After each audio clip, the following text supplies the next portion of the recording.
Assalamualaikum warahmatullahi wabarakatuh. Apa kabar teman-teman semua?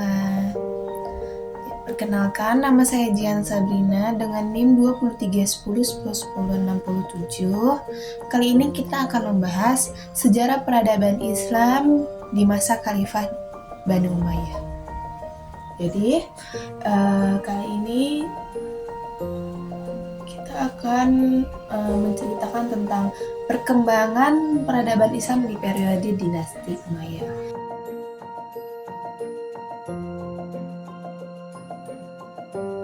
Peradaban Islam ini pada periode dinasti Umayyah mencakup rentang waktu yang penting dalam sejarah Islam. Jadi, pada tahun 661 Masehi hingga 750 Masehi, dinasti Umayyah ini merupakan penerus langsung kekhalifahan Rasyidun yang didirikan oleh Muawiyah I setelah berakhirnya di masa kekhalifahan 4 khalifah. Yang pertama ada Abu Bakar, Umar bin Khattab, Utsman bin Affan, dan Ali bin Abi Thalib yang dikenal sebagai Rasyidun. Peradaban Islam pada masa kekhalifahan Umayyah ini merupakan penting dalam sejarah Islam yang mencakup kebangkitan, ekspansi, dan perkembangan kebudayaan, politik, dan sosial di dunia Arab dan sekitarnya. Ini adalah masa di mana Islam berkembang pesat sebagai kekuatan politik dan agama utama di wilayah yang luas. Jadi, Bani Umayyah ini itu di masa itu dia tuh agamanya paling luas dari wilayah-wilayah lainnya. Di masa Bani Umayyah ini dia itu salah satu periode yang menarik dalam sejarah Islam karena dimulai dengan kekuasaan dinasti Umayyah pada tahun 661 Masehi setelah kematian Ali bin Abi Thalib, khalifah yang keempat. Dinasti Umayyah ini berkuasa selama kurang lebih dari 1 abad ya, hingga runtuhnya 750 Masehi yang digantikan oleh dinasti Abbasiyah. Dinasti Umayyah ini didirikan oleh Muawiyah bin Abi Sufyan, seorang sahabat Nabi Muhammad SAW yang dikenal sebagai kepemimpinan militernya yang sangat kuat. Dia memerintah dari Damaskus yang menjadi pusat kekuasaan utama Bani Umayyah. Periode awal ini kekuasaan Umayyah ditandai dengan ekspansi wilayah ke timur dan barat. Jadi, yang meliputi penaklukan sebagian besar wilayah Persia dan penyebaran Islam ke Afrika Utara dan Spanyol. Muawiyah yang ke-1 ini, dia itu menjadi khalifah pertama di dinasti Umayyah ya setelah berbagai konflik suksesi yang terjadi pasca wafatnya Ali bin Abi Thalib. Jadi, ia berhasil memantapkan kekuasaannya dengan memindahkan pusat kekuasaan dari Madinah ke Damaskus. Dia itu menjadikan Damaskus ini menjadi ibu kota kekhalifahan di Bani Umayyah pada masa itu. Langkah ini menandai pergeseran dominasi politik dari basis Arab di Hijaz menuju wilayah yang sangat luas, mencerminkan ambisi untuk memperluas pengaruh kekhalifahan. Pada masa pemerintahan Umayyah, Bani Umayyah ini lebih memfokuskan untuk memperluas wilayah kekuasaan Islam. Dinasti Umayyah melanjutkan ekspansi wilayah Islam yang dimulai pada masa kekhalifahan Rasyidun. Mereka menaklukkan wilayah-wilayah yang baru yang luas termasuk Mesir, Afrika Utara, sampai mencapai Spanyol atau bisa disebut Al-Andalus. Penaklukan ini tidak hanya meningkatkan wilayah kekhalifahan secara dramatis ataupun politik ya teman-teman, tetapi juga memperluas jangkauan budaya, agama, dan pemerintahan Islam. Damaskus menjadi pusat administrasi dan kekuasaan Umayyah yang paling penting ya. Di bawah kekuasaan Umayyah, sistem administrasi negara mereka itu sangat diperkuat dan struktur birokrasinya itu kompleksnya sangat dibangun ya teman-teman. Jadi mereka ini membangun struktur administrasi yang efisien dengan memanfaatkan birokrasi yang terorganisir untuk mengelola wilayah yang luas dan beragam. Pusat-pusat administrasi seperti Kufah, Basra, dan Futat di Mesir, dia tuh menjadi penting dalam mengelola wilayah jajahan dan memfasilitasi perdagangan serta pertukaran budaya. Hal ini sangat mendukung ekspansi wilayah serta pengelolaan yang efektif dari kerajaan yang luas. Peradaban Umayyah ini dikenal dengan kemajuan budaya dan seni mereka. Kebudayaan Islam juga mengalami perkembangan signifikan pada masa ini. Jadi, pada masa Khalifahan Bani Umayyah, budaya dan seni ini dia tuh perkembangannya lebih pesat gitu ya teman-teman. Jadi tuh sangat signifikan di masa itu. Jadi meskipun awalnya Umayyah itu terpengaruh oleh Persia dan Romawi, akhirnya Umayyah ini mampu untuk mengembangkan ciri khas seni dan arsitektur Islamnya. Adapun contohnya yang paling mencolok ya teman-teman, ada pembangunan Masjid Umayyah di Damaskus yang sekarang menjadi Masjid Umayyah yang mencerminkan pencapaian estetika dan teknik bangunan yang maju. Jadi seni dan literatur ini juga berkembang dengan banyak karya sastra dan sejarah yang ditulis pada masa itu. Jadi banyak banget ya teman-teman, seninya, budayanya di sana tuh sangat banyak sekali. Selain itu ada pengembangan sastra, terutama dalam bentuk syair dan prosa, menjadi penting dalam mempromosikan nilai-nilai Islam dan menyebarluaskan ke wilayah-wilayah baru.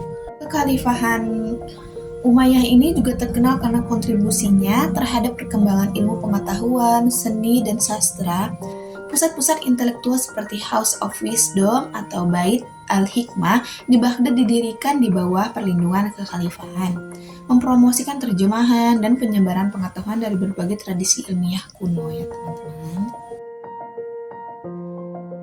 Oke, selanjutnya kita akan membahas perekonomian pada masa dinasti Umayyah. Perekonomian pada masa dinasti Umayyah ini merupakan salah satu aspek yang paling penting dalam perkembangan peradaban Islam. Jadi dinasti Umayyah ini memerintah dari tahun 661 Masehi hingga 750 Masehi dan meliputi wilayah yang luas dari Asia Barat Daya hingga Spanyol, yang mencakup berbagai sumber daya alam, rute perdagangan, dan pusat-pusat ekonomi yang sangat penting. Periode ini juga menyaksikan perkembangan ekonomi yang signifikan.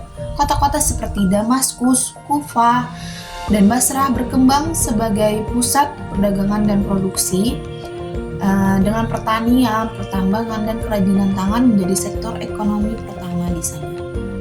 Yang paling utama yang ada di Bani Umayyah. Tidak hanya mendukung keberlanjutan kekhalifahan, tetapi juga meningkatkan kesejahteraan umum. Jadi, tidak hanya mendukung keberlanjutan kekhalifahan, tetapi juga meningkatkan kesejahteraan umat muslim di wilayah-wilayah yang dikuasainya. Dinasti Umayyah mewarisi dan mengembangkan wilayah-wilayah yang subur seperti Mesir, Irak, dan Suriah yang memiliki sistem irigasi yang sangat maju.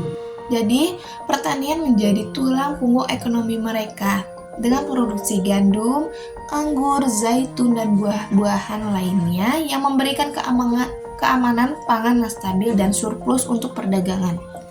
Pengembangan teknik irigasi ini sangat canggih untuk meningkatkan produktivitas pertanian seperti sistem Qonat di Persia yang membawa air dari pegunungan ke dataran rendah. Ekonomi dinasti Umayyah sangat tergantung pada perdagangan. Mereka memanfaatkan posisi geografis yang strategi antara dunia timur dan barat, mengendalikan jalur perdagangan utama yang menghubungkan Asia Tengah, Timur Tengah, dan Eropa. Damaskus, Kufah, Basrah, dan Futat atau bisa disebut Kairo modern itu menjadi pusat-pusat perdagangan utama yang tidak hanya melayani sebagai titik transit bagi barang-barang yang diimpor dan diekspor, tetapi juga sebagai pasar untuk perdagangan lokal. Pasar-pasar besar di kota-kota pada masa itu menjadi pusat kegiatan ekonomi di mana berbagai barang-barang diperdagangkan termasuk sutra, rempah-rempah, logam, keramik, dan barang-barang mewah lainnya. Perdagangan ini tidak hanya menghasilkan pendapatan yang besar bagi kekhalifahan, tetapi juga memperkaya kota-kota tersebut serta memfasilitasi pertukaran budaya dan intelektual antara berbagai komunitas yang berbeda ya. Jadi pasar-pasar di kota itu dia tuh banyak ya menjual barang-barang mewah, dan pada masa itu mereka itu mendapatkan pendapatan yang sangat besar. Jadi kota-kota di sana tuh menjadi kaya-kaya. Di samping pertanian dan perdagangan, industri dan kerajinan tangan juga berkembang pesat. Damaskus terkenal dengan produksi kain sutra yang sangat dihargai di seluruh dunia Islam dan beyond. Selain itu, industri keramik, logam, dan kulit juga sangat berkembang dan menciptakan lapangan kerja yang besar dan menyumbang secara signifikan terhadap ekonomi lokal dan nasional. Selanjutnya ada perdagangan laut dan maritim. Jadi perdagangan maritim ini juga memainkan peran penting dalam ekonomi dinasti Umayyah ya teman-teman, terutama dengan kota-kota seperti Alexandria di Mesir dan Sevilla di Spanyol yang menjadi pusat perdagangan laut yang bisa dibilang pada masa itu tuh sangat sibuk ya teman-teman. Jadi armada Umayyah ini mengendalikan jalur perdagangan di Laut Tengah dan Laut Hindia dan memfasilitasi perdagangan barang-barang dari ke berbagai daerah. Selanjutnya, kita akan membahas kemunduran dan kehancuran dinasti Umayyah. Kita akan membahas mengapa dinasti Umayyah ini bisa jatuh dan kenapa bisa digantikan oleh dinasti Abbasiyah. Jadi, kemunduran dan kehancuran dinasti Umayyah ini merupakan peristiwa yang paling penting dalam sejarah Islam yang berlangsung pada pertengahan abad ke-8 Masehi. Meskipun dinasti Umayyah ini awalnya merupakan kekhalifahan yang kuat dan makmur, mereka akhirnya menghadapi berbagai tantangan yang mengarah pada kejatuhan mereka. Jadi, pada masa kejayaan di bidang kebudayaan dan administrasi, dinasti Umayyah juga menghadapi tantangan internal seperti konflik politik, perbedaan pendapat agama, dan ketidakpuasan sosial yang menjadi faktor-faktor yang mengancam stabilitas kekhalifahan. Pemerintahan Umayyah ini sering banget dikritik karena sentralisasi kekuasaan di tangan keluarga Umayyah yang sangat terbatas ya, bisa dibilang di sana tuh terbatas, jadi mereka dikritik yang dianggap mengeksploitasi kekayaan dan sumber daya secara tidak adil. Jadi mereka dikritik karena mengeksploitasi karena nggak adil ya teman-teman. Kelompok-kelompok seperti ini, Mawali atau disebut non-Arab yang masuk Islam, merasa tidak diperlakukan dengan adil dalam hal pajak dan hak-hak sosial yang menimbulkan ketegangan sosial yang signifikan. Konflik ini menyebabkan perpecahan di dalam kekhalifahan. Pada awal ke abad 8 Masehi, kekhalifahan Umayyah menghadapi serangkaian pemberontakan yang serius di berbagai wilayah kekhilafahan. Pemberontakan ini dipicu oleh ketidakpuasan terhadap pemerintah Umayyah yang otoriternya dan penindasan terhadap kelompok-kelompok yang kurang diuntungkan ya teman-teman. Salah satunya adalah pemberontakan yang terbesar, yaitu pemberontakan Abbasiyah yang dipimpin oleh Abu Muslim al-Khurasani di Persia. Pemberontakan ini berhasil meruntuhkan otoritas Umayyah di timur dan menjadi awal bagi kebangkitan dinasti baru, yaitu dinasti Abbasiyah. Jadi pada tahun 750 Masehi, kekhalifahan Umayyah ini akhirnya jatuh dalam pemberontakan Abbasiyah yang dipimpin oleh Abu Muslim yang akhirnya menetapkan kekhalifahan Abbasiyah sebagai penerusnya. Nah, ketika pemberontakan Abbasiyah berhasil merebut Baghdad pada tahun 750 Masehi, ini menandai dimulainya perang saudara yang menghancurkan bagi dinasti Umayyah. Penguasa Umayyah terakhir, Marwan kedua, berusaha mempertahankan kekuasaannya, tetapi pasukannya ini dihancurkan dalam pertempuran Zab pada tahun 750 Masehi oleh pasukan Abbasiyah yang dipimpin oleh Abu Muslim. Marwan II sendiri ini melarikan diri ke Mesir, tetapi akhirnya ketangkap juga dan dibunuh pada tahun 754 Masehi, menandai berakhirlah dinasti Umayyah. Jadi si Marwan ini dia tuh masih kekeh ya masih mempertahanin kekuasaannya, tapi dia udah nggak sanggup lagi, orang pasukannya udah dihancurin ya kan. Jadi akhirnya dia ngelariin diri ke Mesir, tapi tetap aja dikejar-kejar juga, ketangkap lah, dibunuh jadinya.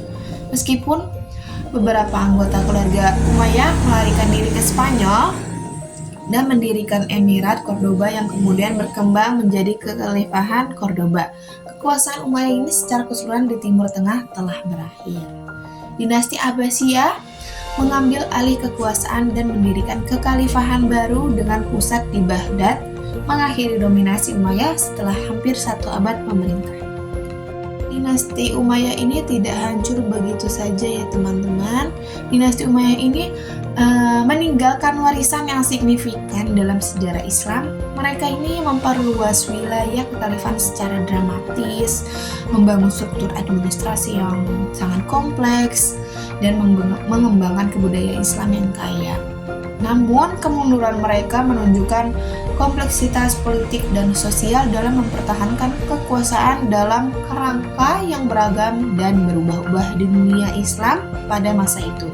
Kehancuran dinasti Umayyah juga membuka jalan bagi perkembangan dinasti-dinasti Islam baru seperti Abbasiyah di timur dan Umayyah di barat, yang memperluas pengaruh Islam secara global dan menciptakan masa-masa budaya dan ilmiah baru dalam sejarah dunia Islam.